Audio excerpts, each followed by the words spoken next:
কুচবিহারের রাজবংশী ভাষী তপশিলি বন্ধুদের আপনারা নোটিশ পাঠাচ্ছেন আসাম থেকে নোটিশ আপনারা বাংলায় পাঠাতে পারেন না। এটা criminal offence, unconstitutional, illegal, undemocratic, unethical. We condemn that. ধিক্কার। কি বলছে, নতুন করে সবাইকে ভোটে নাম তুলতে হবে। কেন? এটা বিজেপির চালাকি।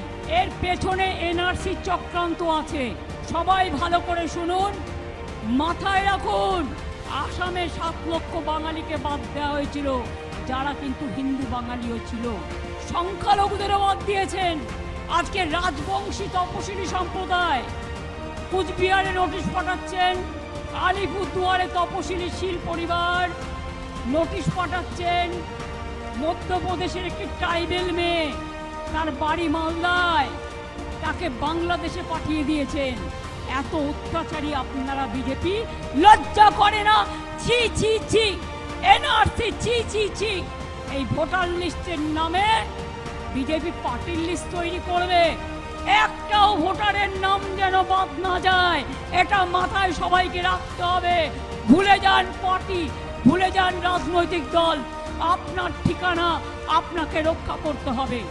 কারণ যে ইলেকশন কমিশন, তার চেয়ারটাকে রেসপেক্ট করে বলি, ব্যক্তি হিসেবে তিনি হচ্ছেন অমিত শাহর হাতের পুতুল, কলের পুতুল, যেদিকে না যাবে তিনি। আজকে আমরা পরিষ্কার বলে দিচ্ছি, কলমে এনআরসি হবে না, হচ্ছে না।